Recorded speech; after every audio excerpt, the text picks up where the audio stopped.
acara Sunday Ceria, acara yang sebisa mungkin kita adakan tiap minggu, tapi kalau nggak bisa berarti ya memang sedang berhalangan.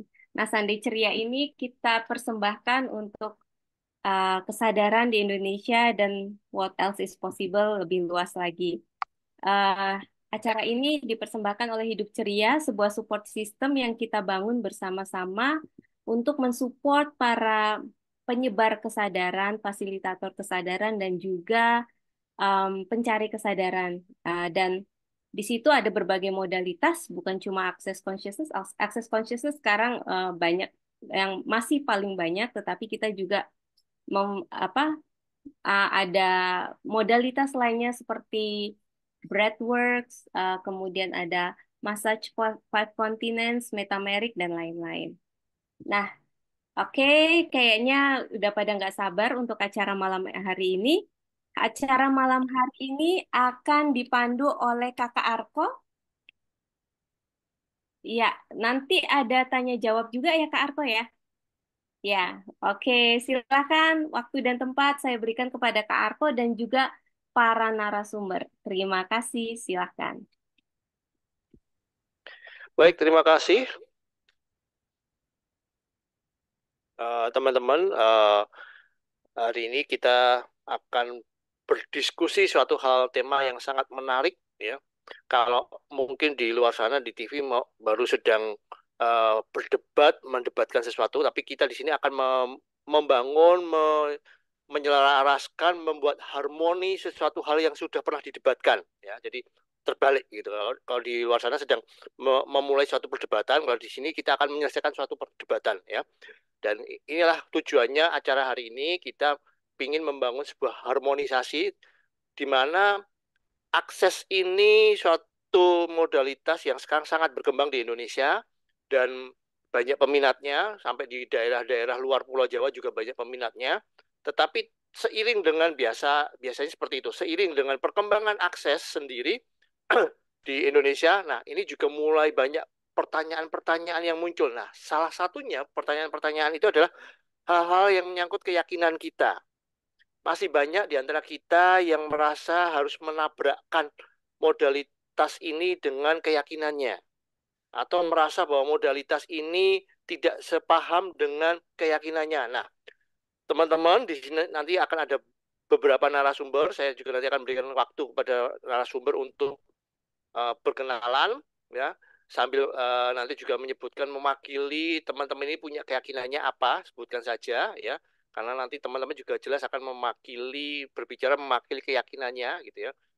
uh, ini tidak apa tidak memang tidak resmi dari institusi agama masing-masing, tetapi malah justru kita mengambil narasumber-narasumber yang sudah punya pengalaman jauh-jauh diakses, sudah punya pengalaman lama diakses, sehingga mereka sangat mengerti bagaimana mereka menempatkan modalitas ini dengan keyakinannya. Nah, oke, karena tidak saya panjang-panjangan lagi, oke, langsung perkenalan dulu sebelum nanti saya masuk ke tanya jawab ke materinya. Oke, saya minta perkenalannya nggak usah lama-lama, sebutkan nama, kotanya di mana, lalu apa keyakinannya apa, itu yang penting soalnya teman-teman nanti akan berbicara mewakili dari keyakinan teman-teman ya. Oke, saya mulai dulu dari Mbak Berna, silakan. Ya, perkenalkan nama saya Berna. Saya dari Yogyakarta. Eh, saya berkeyakinan Katolik. Ada dengar suaranya nyampe. Begitu, Kak Arko? Sudah. Oke, udah.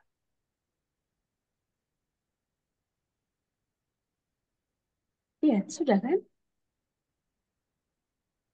Tadi Mbak kedengaran suara. Berna, kami nggak dengar. Kok saya nggak dengar Oh, nggak suara? dengar. Iya. Ini Oke, kamu aja. sudah saya buka tuh. Saya Oh, sudah dengar bisa suaranya mendengar? ada kok. Oh ya, Ada berarti suara kan? Ada. Ya dari udah. kita yang. Oke. Nah, berikutnya Dr. David, silakan. Saya Dr. David dari Bandung.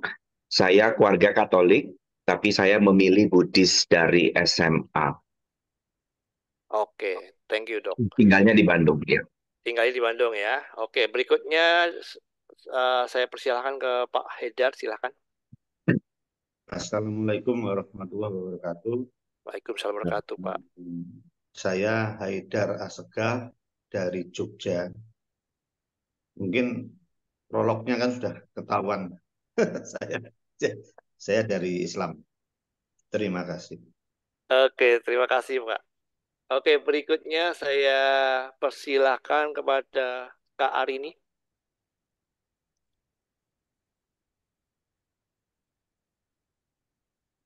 Halo, saya Arini dari Bali. Agamanya Hindu. Oke, oke, berikutnya yang terakhir pada Kak Elika, silakan. Sorry banget sebelumnya karena saya baru sampai dari Jakarta, baru sampai Bandung. Jadi mungkin agak sedikit berisik. Tapi perkenalkan nama saya Elika, saya dari Bandung dan saya mewakili agama Kristen Protestan. Salam Oke, kenal. terima kasih. Eh, Pertanyaan pertama yang akan saya ajukan kepada narasumber hal yang sangat sederhana sebenarnya. Mengapa teman-teman ini memilih modalitas akses consciousness ya? Nah, saya minta yang pertama untuk menjawab pertanyaan saya yang pertama, saya silahkan kepada eh, Pak Hegar. Silahkan Pak Hegar.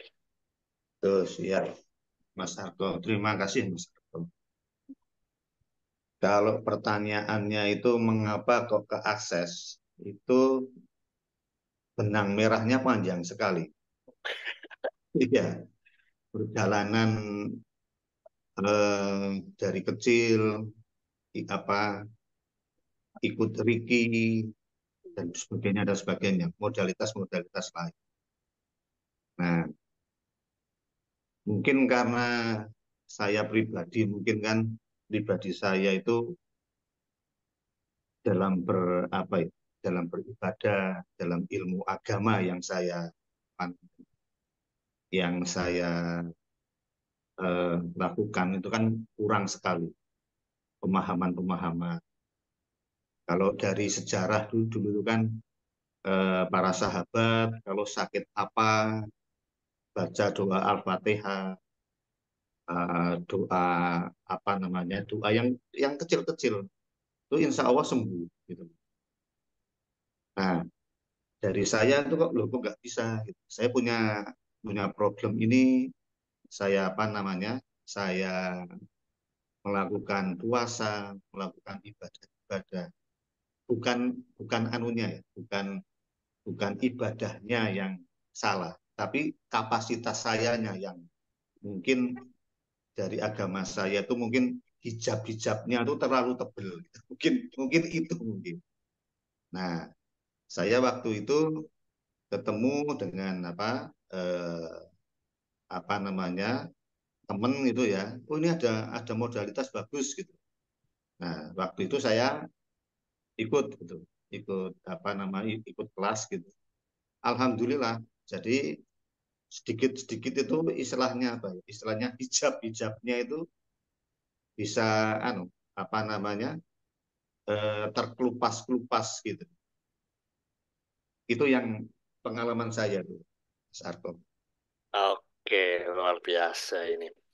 Baru satu orang aja ini udah dalam banget ini ya, teman-teman. Jadi ini buat teman-teman yang hadir malam ini suatu kesempatan yang langka ini ya. Kita bisa menghadirkan narasumber-narasumber yang ketahuan kalau ternyata selama ini belajarnya tidak cuma dari satu modalitas gitu. Tidak tiba-tiba ketemu akses, tapi tadi Pak Heder juga sudah pernah belajar yang lain-lainnya sebelumnya ya. Oke.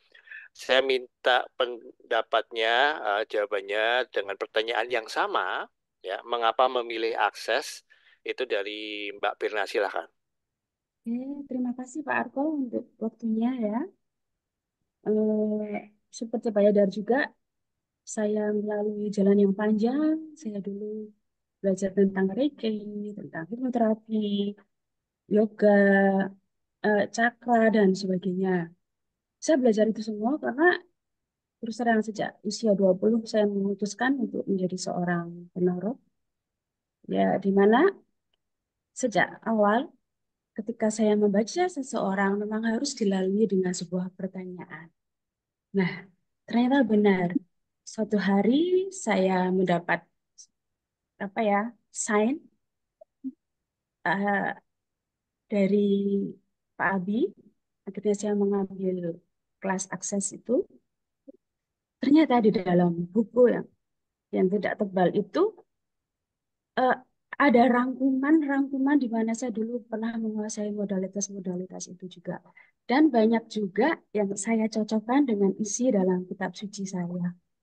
Di dalam kitab suci itu terngiang-ngiang kata-kata Tuhan sendiri, Tuhan Yesus, mintalah maka kamu akan diberi.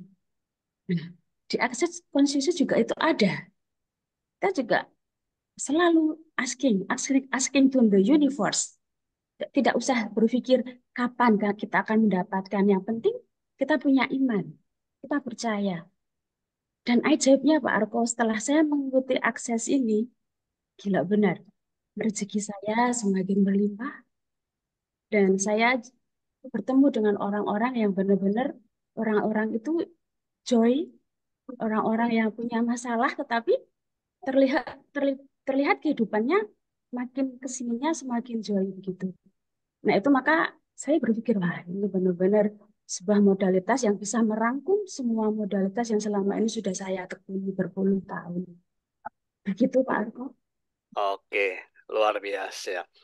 Ternyata juga ini petualang juga ini ya, Mbak Bella. Iya. Teman-teman, ini Mbak Bella ini tokoh tarot nasional ini, Mbak. Jadi kalau teman-teman nanti mau minta dibacakan tarot juga bisa sama Mbak Bella. Oke, berikutnya saya minta pendapatnya dari Kak Elika. Mengapa Kak Elika memilih modalitas akses ini? Sorry nggak pakai video dulu ya Kak. Kalau saya sendiri sih awal mulanya kenal akses itu lebih karena waktu itu untuk ngasih background nih sebelumnya saya ini anak dari papa dan mamanya tuh pendeta sampai sekarang masih punya gereja masih ada gerejanya terus masih melayani juga saya juga masih melayani jadi memang kental banget gitu dari lahir di gereja gitu. Em, jadi saya Christian yang taat lah bisa dibilang seperti itu. Nah, awal mulanya kenal Access Consciousness menariknya itu malah saya kenalnya dari temen juga yang sama-sama sangat taat di Christianity. Jadi dari kakak ini dia ngasih tahu saya soal ada nih salah satu modalitas yang praktis banget.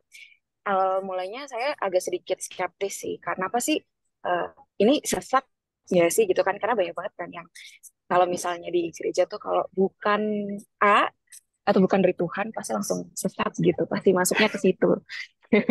Jadi saya waktu itu juga skeptis banget takut banget gitu tapi ternyata setelah saya mendalami saya diajarin di awal-awal belum masuk baras dulu ya Kak waktu itu. Diajarin soal tools-tools kecil yang dikasih waktu itu terus kok saya mikir kok practicality-nya dapat banget ya praktis banget gitu ya jadi ternyata setelah saya masuk ke akses gitu saya baru tahu bahwa oh ini tuh bikin apa yang sudah saya pelajari selama ini di agama lebih gampang dilakukan di kehidupan sehari-hari secara praktisnya gitu. Prakteknya tuh mudah gitu karena dengan tools-tools yang tadi gitu. Itu sih Kak awal mulanya kenapa. Gitu. Oke, thank you. Berikutnya Kak Arini belum ya? Ya, Kak Arini silakan. Oke, Dengan pertanyaan yang sama, Kak. ya. Dulu tuh saya kan hipnoterapi, saya buka praktek. Saya banyak ya ada bantu orang, tapi saya sebenarnya orang tua saya punya masalah. Maksudnya mereka itu nggak pernah akur, tapi nggak mau pisah juga. Jadi saya bisa nolongin orang, tapi kenapa saya nggak bisa nolongin orang tua saya? Terus akhirnya saya ketemu teman yang cerita bahwa akses bar itu bla bla bla bla bla bla. Terus saya mikir, ini cocok buat saya, buat orang tua saya karena anggap aja itu massage seperti itu. Jadi mereka pasti suka karena cuman tiduran aja nggak ngapa-ngapain karena mereka sendiri ngerasa kalau di hipno mereka harus sadar kalau mereka punya masalah. Tapi kalau akses bar udah tinggal yuk saya massage saya bilang gitu dan it works. Terus kesini-sininya banyak tools yang saya pelajari dan itu ngejawab semua pertanyaan yang ada di dalam pikiran saya. Dan eh, sebelum saya kenal Access Bar banyak sekali pertanyaan. Kadang saya ngobrol sendiri dalam pikiran dan ternyata saya dapatnya itu hilang dan jadi pertanyaan-pertanyaan obrolan di otak saya itu kadang bikin berat dan ternyata itu bisa jadi ada entitas seperti itu. Jadi dengan banyaknya tools yang saya belum banyak sih masih beberapa tapi sudah lumayan membantu meringankan isi kepala saya sekarang ini. Seperti itu. Mantap, luar biasa. Oke, nah ini saya memang meletakkan untuk gong ya. Tapi untuk satu orang ini saya harus batasin waktu. Dok, cuma 1 menit ya dok ya. 1 menit. Ya. Kenapa milih akses? Dari puluhan modalitis yang udah dipelajarin, karena aku mulai dari SD, jadi piramid udah, warna udah, sound udah, reiki udah, tumo udah, jitomo udah, hipno udah, NLP udah, LOA udah, meditasi yang paling keras yang harus vegan 14 tahun pun aku udah. Di satu titik masa kehidupanku, aku nyangkut di problem pengen bunuh orang. Karena waktu itu relasiku hancur dan usahaku dihancurkan dan aku ada di kondisi terburuk di mana aku berhadapan dengan pilihan aku cuma bisa marah karena kesalahanku fatal dan hancurnya fatal. Aku meditasi gagal, aku latihan self hypno untuk ngerilis semua amarahku nggak bisa selesai.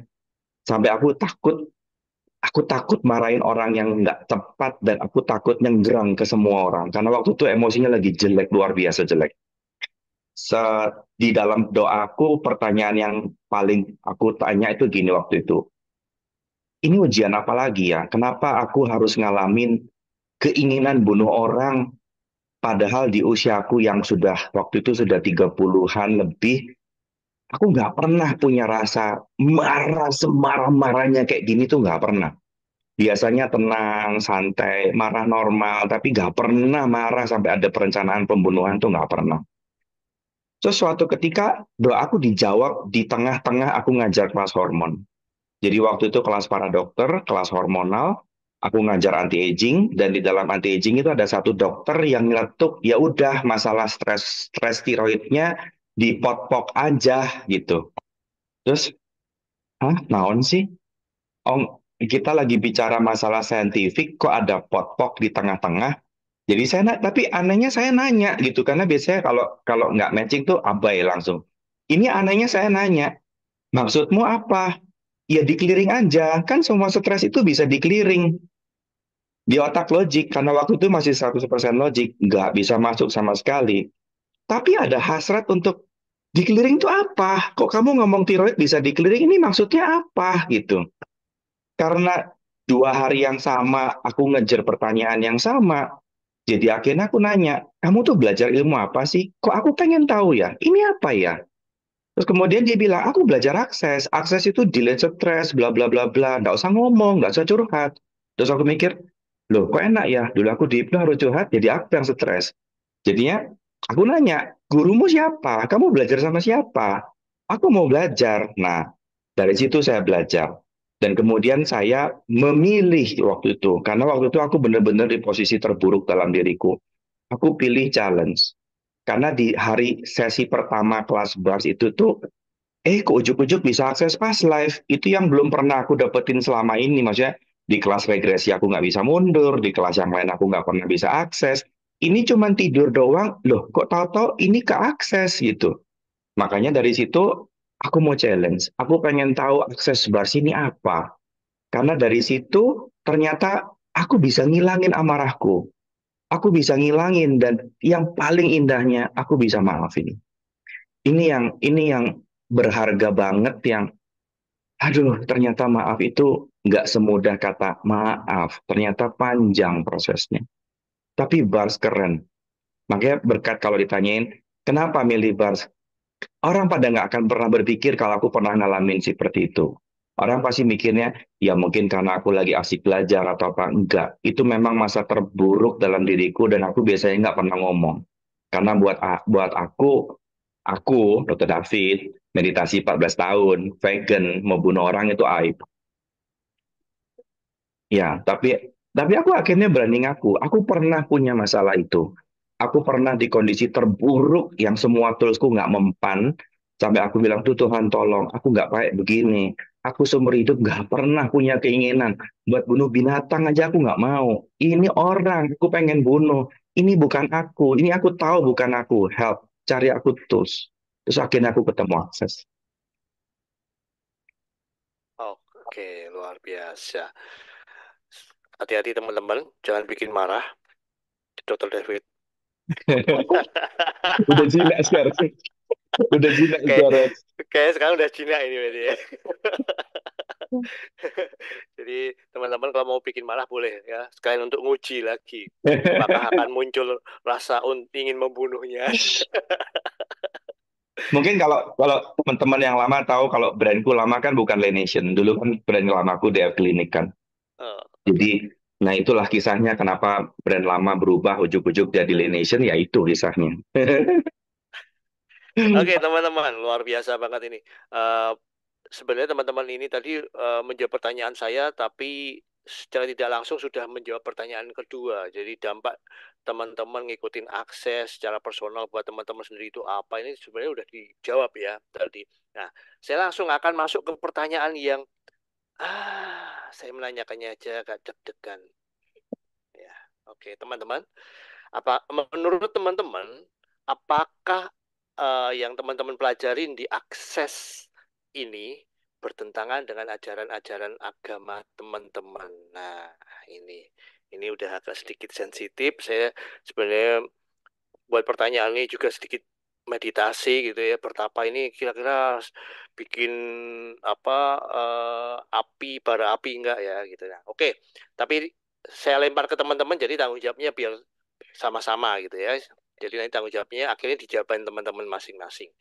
Oke. Oke, kalau begitu saya minta untuk yang menjelaskan pertama kali Kak Arini. Silahkan.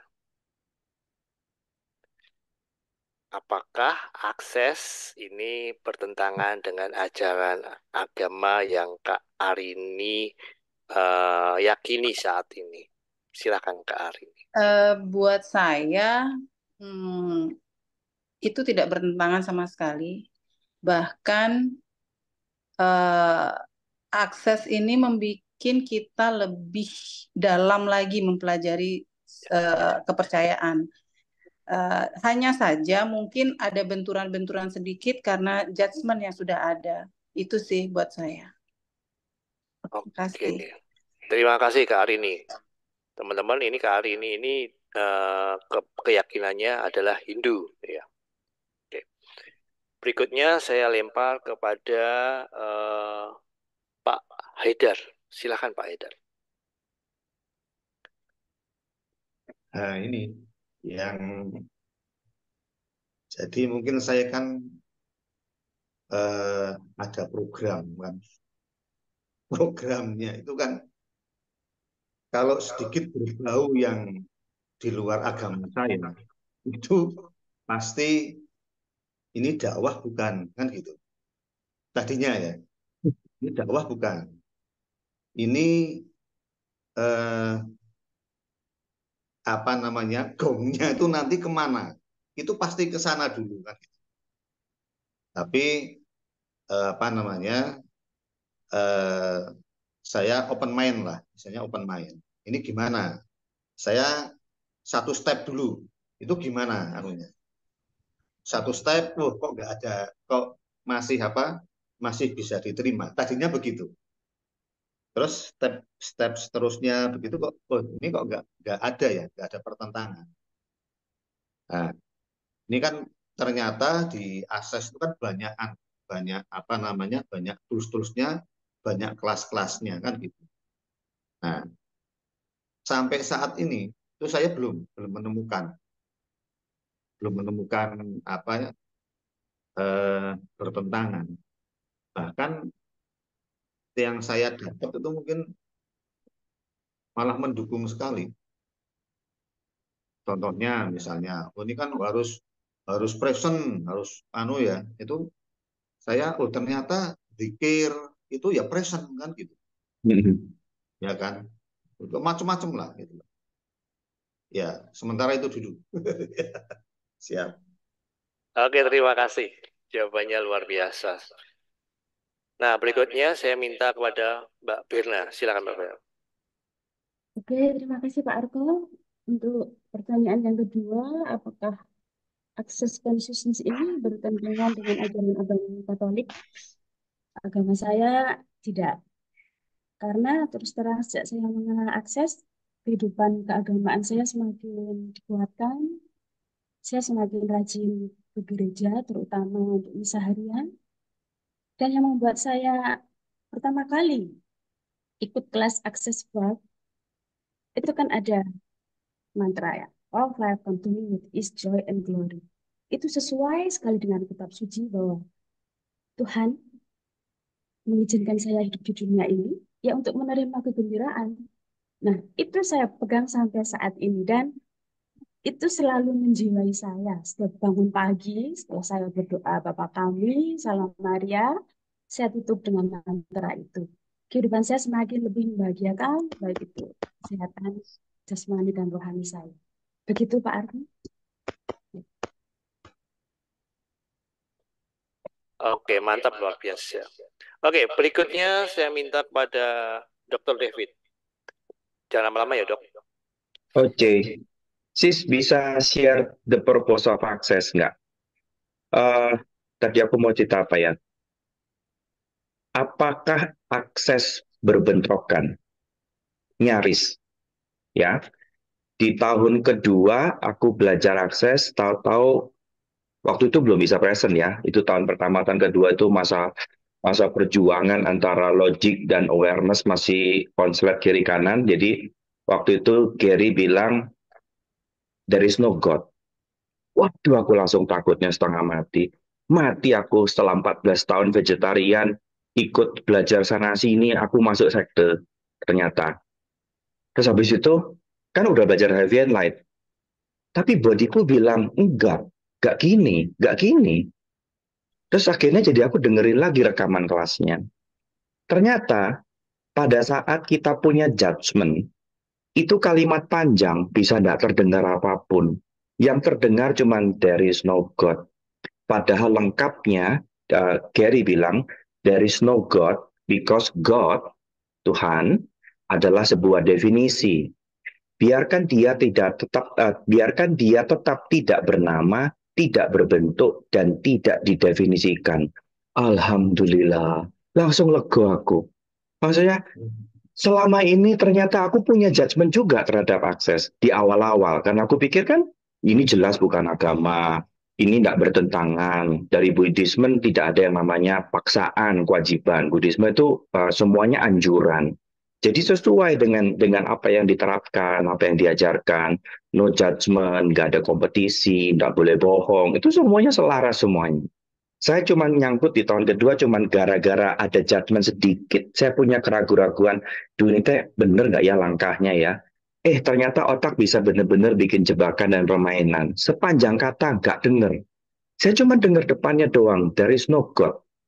Padahal penjelasannya, Tuhan itu adalah definisi. Dan ketika kamu menyematkan ini Tuhanku, maka pasti ada Tuhanmu. Makanya jadi muncul perpecahan dan muncul kekacauan. Bagaimana bila tetap seperti apa adanya, jangan didefinisikan. Di situ aku langsung ngerasa, aduh lega. Semua yang aku pelajari matching. Semua yang aku pahami dari keluarga besar Katolik matching semuanya. Semua yang aku perdalam dari kelas Buddhism, semuanya matching. Tidak ada satupun yang bertolak belakang dan tidak ada satupun yang bertentangan. Cuma namanya orang, ketika kamu melangkah di jalan yang lebih bahagia, dan mereka lihat kamu lebih bahagia, sirik itu normal. Jadi jangan heran ketika Ketika kita bisa happy, ketika kita bisa muji Tuhan dimanapun, bahkan kesandung jelungkup misalnya ya, sudah delosor, baju kotor kabeh, terus habis itu, aduh Tuhan, untung cuman jelungkup. Coba kalau kepalanya pudul, beda lagi ceritanya. Ternyata ketika kita lebih bisa bersyukur, atau lebih bisa berdoa, atau kamu berdoa bisa lebih dekat sama Tuhan, ada beberapa orang yang jealous loh,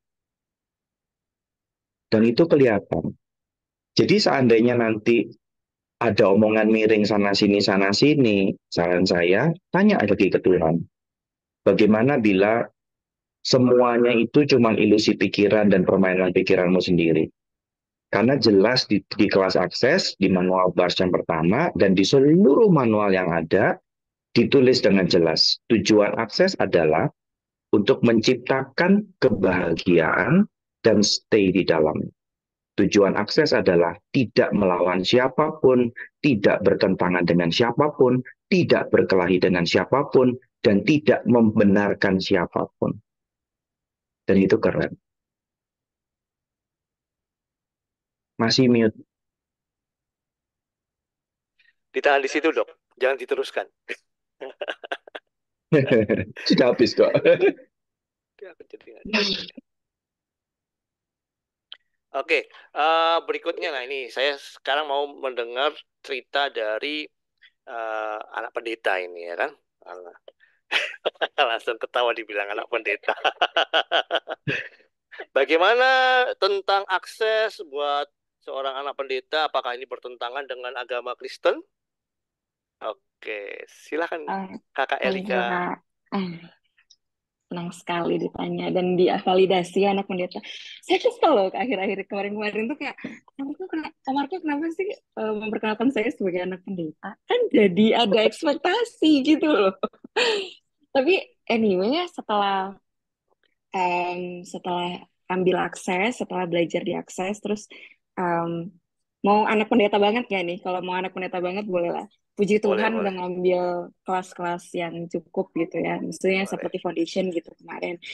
Terus kemarin itu saya jadi sadar dan ternyata sebelum akses itu saya jadi sadar bahwa dulu saya itu tuh di BS namanya Discovery Bible Study, which is saya tuh belajar Bible dari back to back, jadi dari depan sampai belakang bolak-balik gitu. Anak pendeta, Kak. Jadi memang harus belajar banyak banget soal Alkitab gitu. Dan selama ini ternyata saya banyak misunderstand banyak hal gitu dari apa yang Yesus katakan di Alkitab gitu. Ternyata setelah saya masuk ke akses, setelah saya grab energinya, setelah saya paham energinya, saya jadi conscious dan saya jadi aware, ternyata setelah saya baca lagi ada banyak ayat yang perikopnya itu tuh ngomongin totally different gitu. Jadi selama ini saya percaya Alkitab itu yang disuapin sama orang gitu, yang dikasih tahu sama pendeta-pendeta gitu, ke khotbah gitu. Tapi setelah saya belajar sendiri, baca sendiri, saya jadi paham, oh gila ya, parah.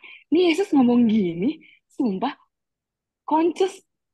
Kalau pernah denger tuh Christ consciousness, itu kayak baru yang boom gitu di kepala tuh yang kayak bener-bener yang kayak, oh my God, kemana aja saya kan, anak pendeta gitu.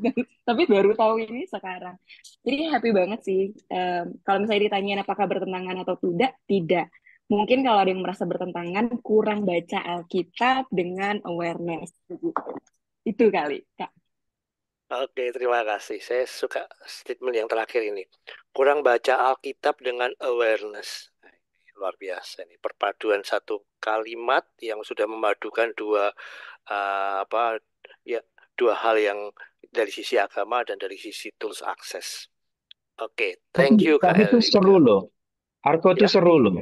Maksudnya Ya. kan aku juga dipaksa baca juga kan dari kecil. Jadi pada saat aku berhadapan dengan muara pengen bunuh orang, pertanyaanku tuh, kok Yesus bisa dipukul pipi kanan terus suruh kasih pipi kiri? Sementara aku ditabok, aku pengen bunuh balik, aku gak bisa kasih pipi sebelahnya. Itu tuh kayak, gimana sih caranya kok kamu bisa, aku enggak gitu loh. Ada hal-hal yang, kok kamu gak marah? Aku marah. Loh ini marahnya terus gimana caranya? Itu yang aku nggak tahu waktu itu gitu. Makanya Kesel ya dok ya. iya, makanya pada saat baca ulang dengan kesadaran tuh jadi, Oh, baru. Oh, jadi gitu. Jadi banyak ohnya yang selama ini ternyata ternyata ternyata butuh kesadaran tertentu untuk memahami kalimat-kalimat. Parah idem banget dok aku. Setuju abis. Oke, luar biasa. Nah, ini meningkat ke pertanyaan selanjutnya ya. Ini pertanyaan sedikit lebih mendalam lagi teman-teman.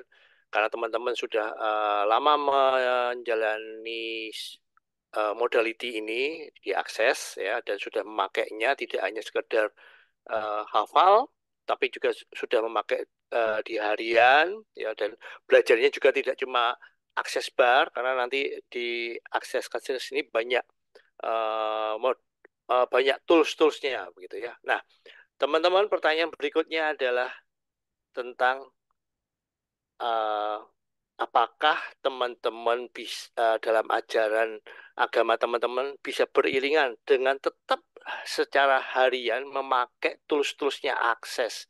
Nah, mungkin teman-teman bisa bercerita pengalaman pribadi masing-masing selama ini bagaimana memakai tool akses dan mungkin uh, tadi sebenarnya sudah di-spill juga oleh Mbak Berna, Mbak Elika, ya Kak Elika tentang lebih semakin mendalam. Nah, mungkin teman-teman bisa bercerita dengan pengalaman pribadinya masing-masing. Oke, saya minta kepada yang pertama adalah Pak Haidar. Silakan Pak Haidar.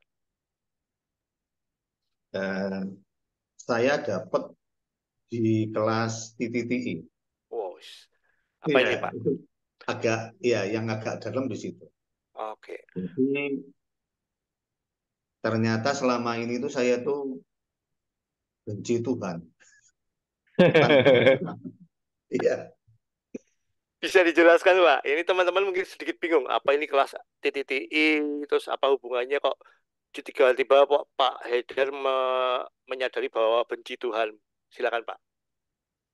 jadi itu kan mungkin dari pengalaman dan sebagainya ya, Ya. pengalaman hidup kan mungkin pernah marah sama Tuhan kan gitu.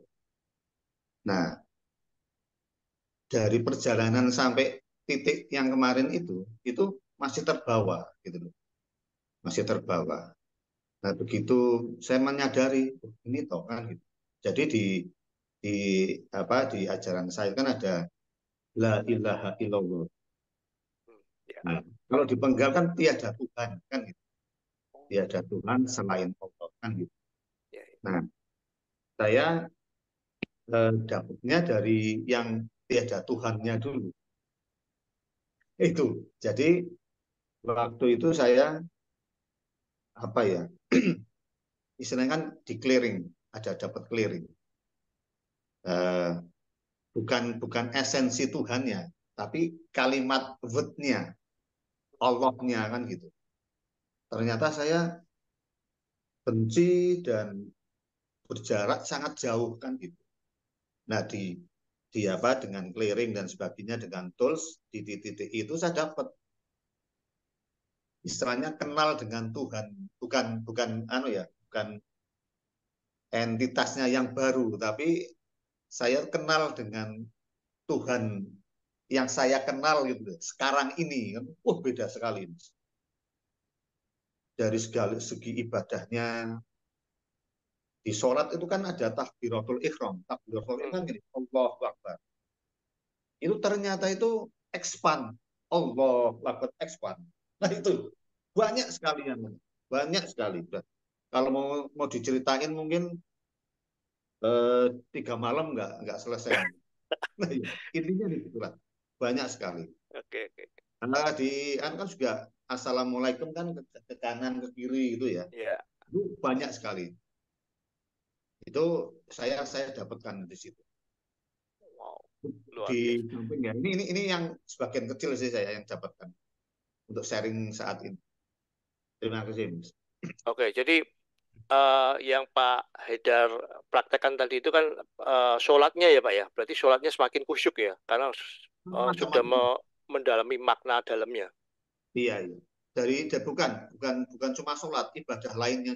Oh, Kita luar buka biasa. jadi kayak apa ya? Kayak kulit telurnya itu pecah, Mas. Ya, ya kan gitu. Jadi wah juga expand kemana-mana gitu. Wah, ngeri. Saya merinding ini dengerinnya. Oke. Terima kasih Pak Haidar. Oke, berikutnya saya minta ke eh, Mbak Berna. Silakan.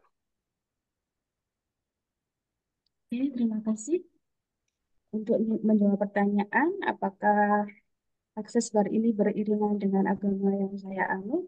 Ya, saya jawab dengan tegas iya. Karena saya merasakan setelah saya masuk ke Access Consciousness, saya tuh berdoa dengan penuh kesadaran. Dulu, eh, ketika saya belum mengenal akses, ketika berdoa rosario ya, di agama Katolik, kita mengenal doa rosario yang dimana 53 kali doa Salam Maria itu diulang-ulang. Dulu sebelum mengenal akses, saya doanya itu bisa cepat sekali gitu Pak Arto. Hanya 10 menit. Salam Maria penuh rahmat Tuhan sertamu. Jadi hanya Mem. iya betul. Mem. Iya, amin. Selamat Maria, amin. Amin. Hal akses kita diajari untuk expand energi dulu. Itu seperti kalau saya mau meditasi juga gitu. Expand energi dulu, kita kuasai dulu, barulah pelan-pelan kita daraskan doa itu dan itu tadi di situ tuh ada semacam apa ya? Energi yang memasuki tubuh ini, hati ini, jiwa ini dan juga pikiran ini. Jadi kita tidak merasa seperti dikejar-kejar sesuatu gitu Pak Arto. Jadi nyaman, damai gitu loh. Saya Mantap. ngerasakannya ya sesuai dengan yang diajarkan diakses bahwa doa itu diulang berkali-kali dengan presence seperti itu tadi Allah come to me with His joy and glory. Semakin sering kita mengucapkan dengan kesadaran, semakin apapun yang kita impikan itu pasti di tangan. Nah, itu saja. Oke, luar biasa. Mantap. Oke, berikutnya kepada Kak Arini. Silakan Kak Arini. Oke, kalau dari saya, sama seperti Pak Haidar dan Ibu Berna, itu kalau ketika sembahyang, memang energinya beda sekali dan menjadi lebih khusyuk dan perbedaannya yang sebelum dan sesudahnya. So kalau sebelum tuh kita seperti begging something gitu, kayak meminta-minta. Tapi setelah akses, setelah ikut akses, itu jadi kita ngerasa energinya itu yang uh, expand besar dan ketika sembahyang itu kita tersenyum. Jadi seperti bersyukur, tersenyum, happy seperti itu. Terus kalau di Bali kan kita banyak upacara. Upacara di setiap daerah itu beda-beda sesajennya itu beda-beda. Jadi ketika kita kita ada hari raya, kumpul dengan keluarga, para ibu-ibu itu pasti ngomongin apa yang dihaturkan, sesajen apa yang dibuat hari itu. Di sana saya kemarin-kemarin saya itu bingung karena yang satunya harus pakai ini itu, satunya lagi bilang enggak apa-apa, saya nggak pakai ini. Jadi di sana banyak sekali kebingungan karena memang Hindu itu tidak ada pelajaran yang baku karena kalau kita tanya kenapa begini, kenapa begitu, jawabannya pasti memang seperti itu. Jadi kita melakukannya secara turun-temurun, tapi sekarang-sekarang ini sudah mulai ada aturan-aturan baru yang itu juga bikin semakin bingung buat saya. Jadi untuk hubungannya dengan akses, di sini saya jadi bebas memilih karena ketika saya bingung, saya harus bertanya dan ketika saya mendapatkan perasaan light, itulah yang saya pilih. Jadi itu kembali ke diri saya dan saya percaya diri dan saya yakin itu pun diterima oleh semesta. Seperti itu. Oke, luar biasa, mantap. Oke, berikutnya pada Kak Elika. Silakan Kak Elika, punya pengalaman apa? Wah, ini anak pendidik tadi pengalamannya banyak ini pasti.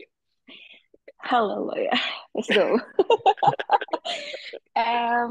Kalau saya sih pengalamannya yang paling berasa adalah di pola pikir sih Kak. Jadi point of view saya, cara bicara saya, terus cara menjelaskan saya itu jadi sangat-sangat berbeda. Dulu itu di kekristenan itu ada yang namanya pemuritan kan. Kalau misalnya ada yang mungkin tahu gitu, atau em, di kita tuh namanya DMM. Pokoknya memuridkan lah artinya. Jadi kita perlu punya komsel, punya grup, di mana kita kayak memberkati mereka dengan sharing-sharing firman Tuhan dan lain-lain. Dulu itu saya selalu kayak pakai kata-kata yang sangat Kristiani gitu, pakai ayat-ayat supaya kelihatan keren aja gitu, supaya kelihatan baca gitu. Kalau sekarang itu tuh ternyata saya lebih kayak masuknya itu tuh lebih kayak esensi gitu. Jadi apa yang saya ceritakan ke mereka itu tuh jauh lebih simpel, jauh lebih mudah dipahami dan ternyata tools-toolsnya akses itu tuh bisa saya bagikan ke teman-teman yang Kristiani dengan cara Kristiani. Jadi saya bisa kayak pakai practicality di tools akses dengan bahasanya dengan bahasa Kristen kayak gitu. Jadi sebenarnya nggak sangat-sangat bisa dikombin gitu. Jadi kalau misalnya ditanya apakah akses bikin saya jauh dari Tuhan, oh malah saya merasa sekarang saya lebih Kristen daripada dulu gitu. Make sense gak ya kayak gitu. Itu sih kak yang aku rasain banget sekarang gitu. Beneran di pola pikir dan point of view-nya gitu. Oke, thank you. Nah, sekarang silakan Dr. David, pengalaman yang mau di-sharingkan apa terkait dengan eh, pertanyaan ini, apa ajaran agama yang dokter yakini, ya, apakah itu juga seiringan dengan pemakaian tools akses sehari-hari yang sudah dokter praktekkan? Silakan, Dok. Bertentangan nggak ada, berseberangan juga nggak ada. Tapi jadi ngerti yang diomongin apa. Dulu, waktu SD, didikan masih Katolik kuno, masih semuanya harus baca Alkitab, kembali lagi ke baca Alkitab. Aku masih ngalamin doa di ujung ranjang, bayangin ya, aku masih ngalamin yang namanya doa di ujung ranjang. Jadi waktu tiap kali berdoa tuh nggak ngerti, aku tuh ngerjain apa. Jadi cuma repetisi, dan nggak pernah ngerti. Yang penting kalau aku repetisi, aku dapat dufan. Yang penting dufannya, aku nggak ngurusin repetisinya. Disuruh ngafalin bahasa suruh ngafalin bahasa Latin, ya hafalin. Yang penting aku dapat dufannya. Jadi nggak ngerti dulu tuh disuruh doa teh ngomong sama siapa, jawabannya ada di mana. Terus aku teh ngomongnya di mulut apa di hati atau di mana tuh nggak ngerti sama sekali. Nah, setelah SMA ikut Buddhism terulang dengan kejadian yang sama. Wah, repetisi tambah parah, disuruh liamkeng tiap sore depan altar lagi. Jadi dari sudut ranjang pindah ke depan altar. Ya gitu. Ngomong doa terus sampai nangis-nangis karena SMA itu aku ngalamin perubahan hidup yang drastis. Aku harus terima bahwa hidupku berbeda dan aku pernah ya Tuhan kalau aku dilahirkan berbeda aku nggak mau. Aku nggak mau beda sama orang lain. Cabut aja nyawaku ini. Aku nggak suka dengan hidupku yang ini. Ambil aja, besok bikin mati aja, tapi nggak mati-mati. Nah, akhirnya setelah berdamai dengan diri sendiri, diakses kelas BARS, kelas Foundation, kelas TTI, baru ngerti. Yang namanya sembahyang itu tuh diem, present, bukan tapi dilihat ke dalam, cari ke dalam, dengerin jawabannya Tuhan, immediately di saat itu juga. Nah, di situ tuh baru ngerti, oh alah, yang dulu tuh disuruh doanya tuh gini toh gitu. Jadi kayak flashback balik mundur dengan tools ini jadi ngerti semua yang dulu pernah dipelajarin. Oh, repetisi itu tujuannya ini toh. Oh, ngomong sama Tuhan tuh gini toh. Oh, present tuh gini toh gitu. Aku baru ngerti present itu 14 tahun meditasi. Baru bisa capai meditation state itu di tahun ke-10. Bayangin, 10 tahun tuh cuman duduk manis tidur. Duduk manis ya udah terbiasa. Sampai akhirnya pikiran jenuh baru ngerti, oh ternyata ada tidur yang nggak tidur. Baru ngerti itu meditation state. Waktu di bars cuman dipegang ngek, lah kok sudah nyampe? Itu bener-bener yang namanya, aduh kenapa nggak dari dulu ya? Coba aku dari SD tahu ini, aku nggak ngulang segala macam segitu panjang, lebih mudah buat semuanya. Doa ngomong langsung dijawab, Tuhan ini yang ini atau yang ini langsung dengar jawabannya. Jadi akses ini justru membuat aku lebih kenal sama yang aku pelajarin sebelumnya. Jadi aku tahu, oh ternyata minta tuh gini loh yang namanya minta. Karena kalau di Katolik kan, mintalah maka akan diberi. Ya, mana kepikir sih minta uang sama Tuhan? Pasti pasti minta Tuhan, kau kan maha tahu. Berilah aku hidup yang layak, yang secukupnya. Terus dikasih yang secukupnya. Kurang kan? Dan sesuai dengan mereka mau minta. Mana kita ngerti kalau minta tuh minta yang jelas gitu. Mana kita ngerti? Nggak ada. Terus nanya, bertanyalah maka akan dijawab. Sudah nanya, Tuhan kenapa gini, gini, gini, gini. Tapi kan nggak pernah ngerti bahwa pertanyaan itu bukan kenapa. Pertanyaan itu bukan nodong. Tuhan, mobil ini baik kan buat aku kan? Dia cocok kan buat aku kan? Aku maunya itu boleh kan? Iya kan? Harus iya kan? Kalau nggak iya aku doa yang lain loh. Kalau dulu kan kayak gitu cara doanya. Jadi setelah akses tuh baru ngerti, oh doa tuh gini loh caranya doa. Bertanya tuh gini loh, bertanya yang hidup tuh kayak gini loh yang namanya nanya. Bukan statement dipaksakan pakai tanda tanya atau sudah kesimpulan dijejelin pakai tanda tanya. Kalau dulu kan nggak paham. Jadi tidak ada yang bertentangan. Justru buat aku jadi ngerti, oh meditasi tuh gini toh caranya. Oh ternyata buat buat handle pikiran yang loncat-loncat tuh gini toh caranya. Ternyata gampang sekali ternyata. Ternyata berdoa tuh kita selalu dijawab. Dulu nunggu jawaban bertahun-tahun. Padahal Tuhan boleh ini atau enggak? Langsung jawabannya di tempat. Dulu mana ada yang ngajarin? Dulu yang ngajarin cuma bertanyalah, makan dijawab. Sudah nanya, tiap hari juga sudah nanya. Tapi ternyata pertanyaan pun masih nggak ngerti. Pertanyaannya, Tuhan mau permennya itu? Boleh kan? Pasti dapat kan? Minta ya. Jadi nodong doanya. Dulu dulu mana ada yang ngajarin? Nggak ada. Ketika kita tahu, oh gini loh caranya nanya, pertanyaan yang hidup tuh kayak gini, minta tuh kayak gini, baru oh ngerti aku sekarang. Kenapa doa Yesus kayak begitu? Kenapa doa Bapa kami yang kuno seperti itu? Kenapa doa Aramaik artinya seperti itu? Kenapa kita tuh diajak untuk puasa, diajak untuk challenge, diajak untuk duduk hening, diajak untuk diam, diajak untuk introspeksi, lihat ke diri sendiri, baru ngerti, baru ketemu benang merahnya. Baru ngerti kenapa semua dimulai dari repetisi.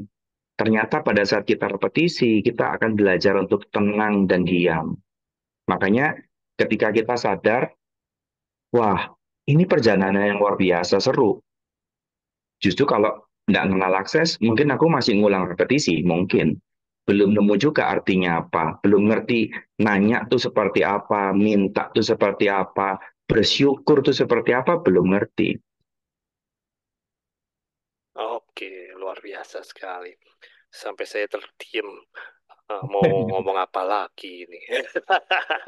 Oke, teman-teman, ini saatnya sesi tanya jawab. Walaupun nanti di akhir saya masih ada beberapa pertanyaan yang nanti akan saya minta ke Dr. David untuk menjelaskan akses secara umum dan sebagainya. Buat teman-teman yang mau bertanya, silakan bisa buka mic langsung.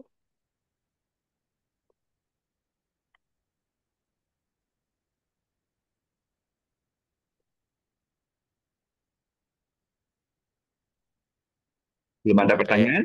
belum ada pertanyaan. Kayaknya semua ketersima ini ya dengan penjelasan. Di sini ada Pak Haidar dari Muslim, Kak Arini dari Hindu, Kak Berna dari Katolik, Kak Elika dari Kristen, dan Dr. David dari Buddhis ya. Jadi udah lengkap gitu ya kesannya untuk kita orang Indonesia. Jadi udah wah.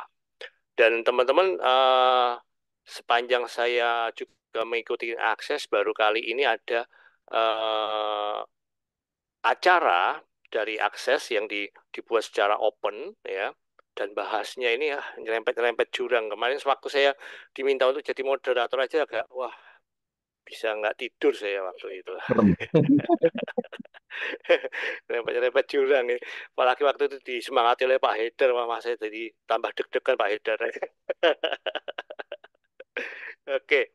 eh Oke, kalau belum ada pertanyaan, nah saya minta kepada Dokter David untuk menjelaskan apa sih dasar dari keinginan dari akses itu sendiri. Dasar tujuan akses itu apa, Dok? Jadi aku mundur lagi ke lebih awal. Jadi Yes. akses itu bukan agama, ya. Jadi agama apapun yang belajar, akses tidak mau ikut campur sama sekali. Akses cuman ngajarin kamu cara menggunakan pikiranmu dan cara memberdayakannya. Nah, setelah kamu tahu, kamu mau pakai dengan label agama apapun, silahkan. Karena nanti akan jadi lebih enak, nanti akan lebih cun gitu, lebih ngerti. Oh, maksudnya ini. Nanti jadi kayak misalnya tujuan puasa. Oh, maksudnya ini. Yang dulu cuman puasa karena wajib, karena harus. Terus setelah belajar akses jadi tahu, oh aku boleh milih puasa. Aku milih puasa. Oh, ternyata puasa tujuannya challenge ini gitu. Jadi ngerti maksudnya. Nah, karena dia bukan agama, maka jangan harap ada nama Tuhan di dalam akses. Tidak ada, karena dia bukan agama. Jadi akses selalu bilangnya dengan kata lain yang bisa diterima oleh seluruh agama di dunia. Bukan cuma Indonesia ya, di dunia, karena ada ratusan agama. Jadi akses cuma pakai katanya selalu universe, universe, universe, semesta, semesta, semesta. Nah, ketika kita mulai paham di area situ, maka kita akan bertanya, sebetulnya purpose-nya akses itu apa sih? Purpose-nya akses nggak mau berlawanan dengan realita ini.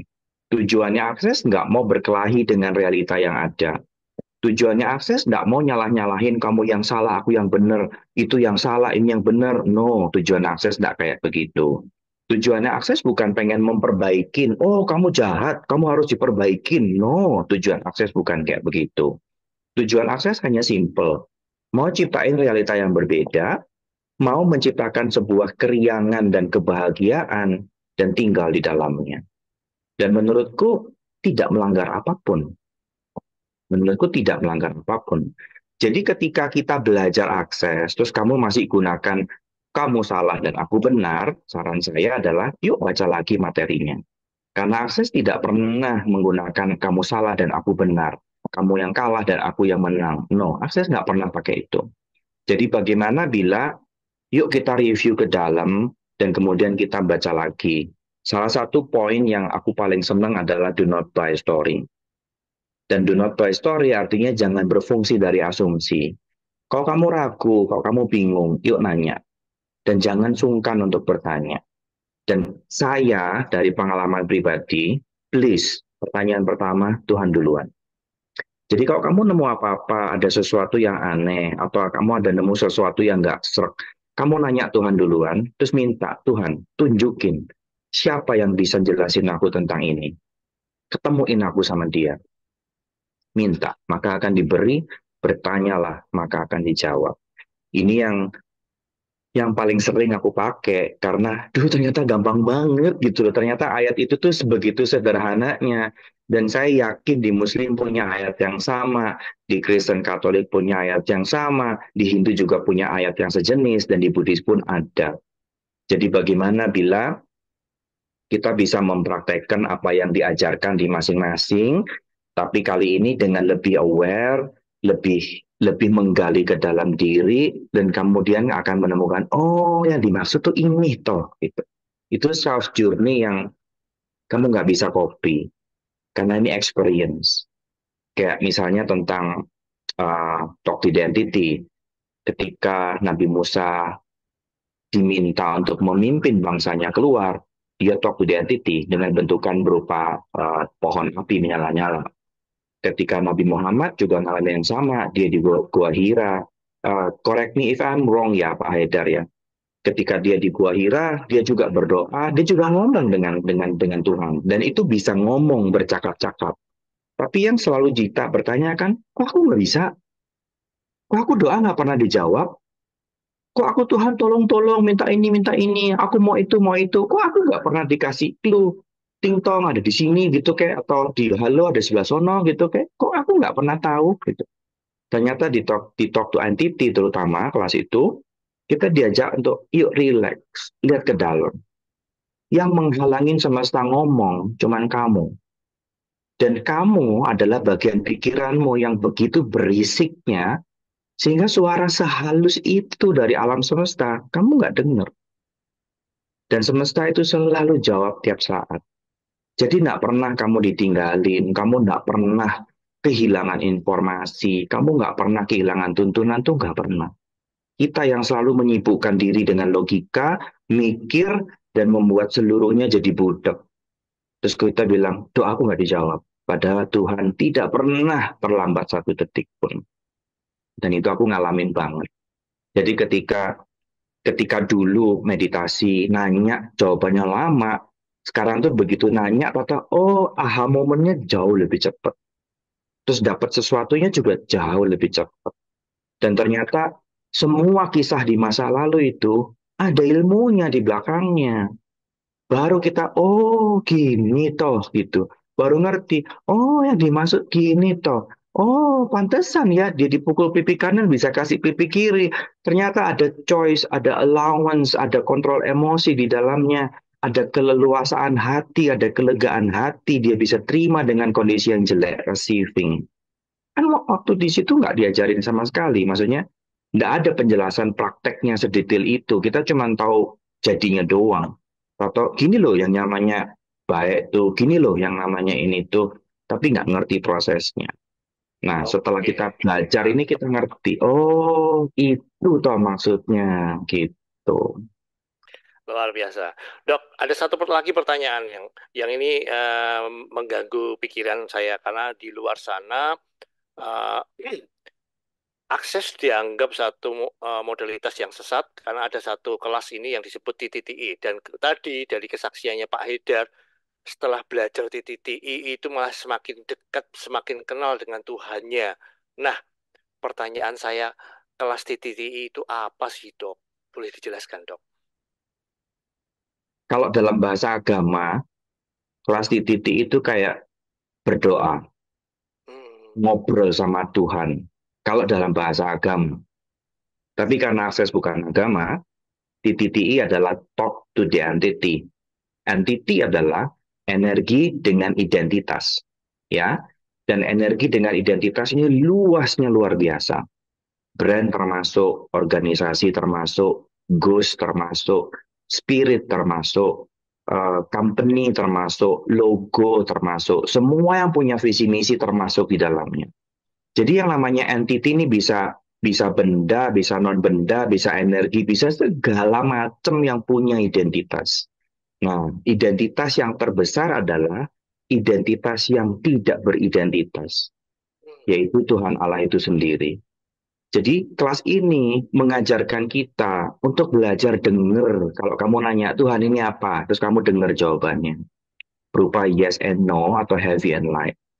Aku pun di kelas yang sama, justru aku ngerti, oh kalau ketemu demon, usir. Kalau ketemu yang bukan demon, say hi. Salam sapa itu di agama manapun sudah diajarin. Muslim yang kelihatan lebih detail dan lebih jelas. Dia masuk di ruangan manapun, walaupun tidak ada orangnya, diajarkan untuk ucapkan salam. Betul ya Pak Haidar ya?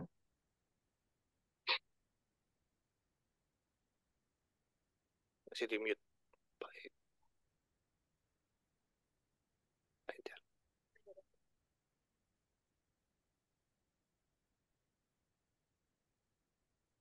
Di unmute. Nah, Betul, Pak. Betul.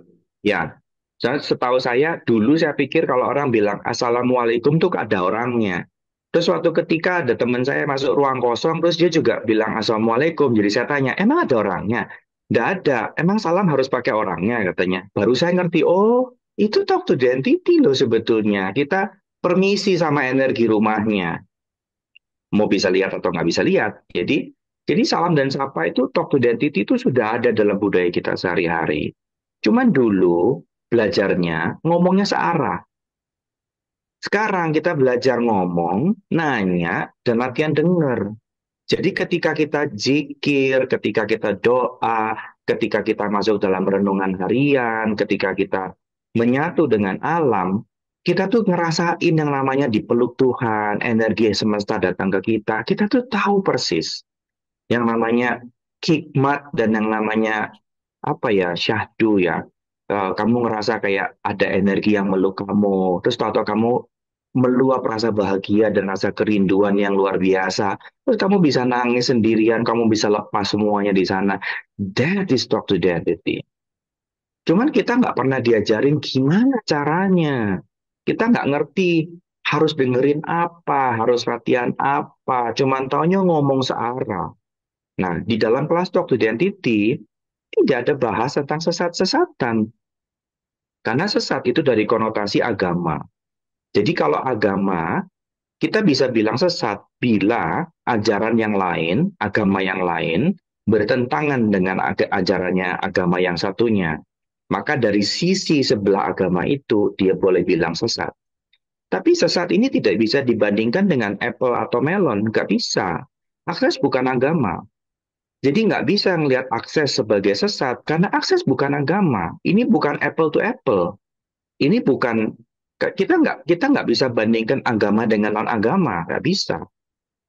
Jadinya aneh kalau ada tuduhan sesat ke akses, itu aneh banget. Artinya dia nggak paham, dia nggak ngerti, dia nggak tahu ilmunya, dia nggak tahu isinya, dia nggak tahu teorinya, dia nggak ngerti apapun tentang akses, dan sudah creating kebohongan dan menciptakan judgment.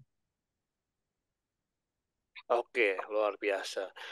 Teman-teman, luar biasa pembicaraan kita malam ini, dan walaupun di rumah saya di luar sana kerasa gerimis yang harusnya dingin, saya di sini jadi hangat, agak sedikit gembrobios gitu ya.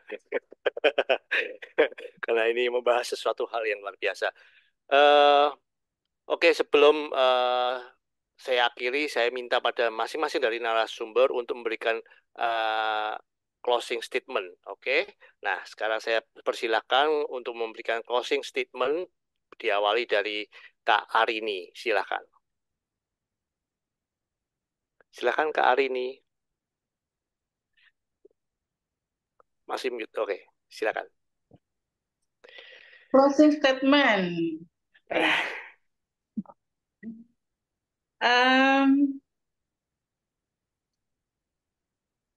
Dengan akses semakin expand, semakin hidup ini menjadi terlihat terang. Luar biasa. Sudah Kak? Sudah. Oke, thank you. Oke, berikutnya silakan Kak Elika untuk memberikan closing statement. Waduh, closing statement-nya adalah, mungkin kalau dari saya adalah, lewat akses kita bisa lebih dekat sama Tuhannya kita masing-masing. Oke, thank you. Oke, berikutnya saya minta closing statement dari Mbak Berna. Oke, terima kasih. Closing statement saya hari ini adalah selalu mengucapkan syukur atas apapun yang kita terima, karena itu termasuk di dalam of interesting point of view. Jadi apapun yang terjadi di hidup aku, tetaplah joy and glory. Begitu Pak Arko. Oke, thank you. Oke, closing statement berikutnya ke Dr. David, silakan. Berkat akses, aku bisa ngobrol, komunian, dan mengenal Tuhanku lebih baik. Oke, thank you. Berikutnya, closing statement yang terakhir dari Pak Haidar. Silakan, Pak. Hampir sama dengan Dr. David saya. Jadi dengan akses bisa menambah kehusukan ibadah saya. Itu aja. Oke, terima kasih.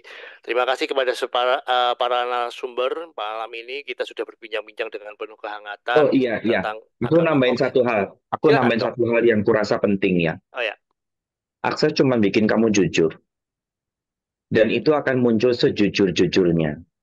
Jadi kalau dari awal kamu sebel sama agamamu sendiri, ketika kamu belajar akses, kamu berani lebih terbuka untuk nunjukin sebelmu.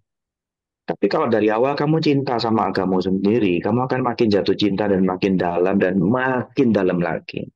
Akses hanya bikin kamu jujur. Jadi kalau ada orang yang jelek-jelekin, akses bikin dia keluar dari agamanya, saya yakin dari awal dia udah berantem dengan agamanya sendiri dan bukan karena akses. Oke. Thank you, Dok. Oke, teman-teman, dari pembicaraan ini ada satu hal yang saya mau garis bawahi.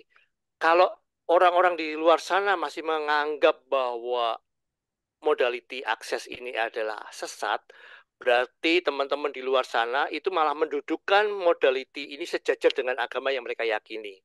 Ya, seperti yang dokter tadi ungkapkan, kata sesat itu kan ditinjau dari sisi yang agama yang berbeda begitu. Artinya kalau orang-orang di luar sana menganggap bahwa akses ini sesat, buat teman-teman yang sudah belajar akses itu malah disyukuri saja. Kenapa? Artinya mereka memandang bahwa akses ini sepenting agama mereka. Ya, itu. Kalau mereka masih memandang ini sesat, artinya akses sepenting agama mereka. Oke, itu saja dari saya. Waktu dan tempat saya kembalikan ke Kak Siska. Wow, pembicaraan yang sangat seru. Gak terasa sudah jam 9 lewat. Terima kasih sudah bersedia untuk lewat dari jam yang sudah ditentukan. Saya juga terima kasih kepada Kak Arko yang sudah mengawal pembicaraan ini. Sebenarnya saya pengen ajukan jadi moderator debat capres nih Kak Arko, tapi kayaknya udah selesai terakhir nih. Oke, sebelumnya saya terima kasih juga kepada para pembicara, Dr. David, Mbak Berna, Pak Hedar, Kak Elika, sama Kak Arini. Sebelum selesai, kita foto dulu bersama. Jika tidak ada halangan dengan signal, bisa dibuka itunya, kameranya. Oke, ya. 1, 2, 3. Next. 1, 2, 3. Oke, thank you. Ya. Lagi-lagi itu ada yang baru buka kamera. Oke. Lagi tuh ada dokter Setia tadi. Halo, Dokter Setia. Ya. Yuk, yang Joy. Joy brings money. Thank you so much.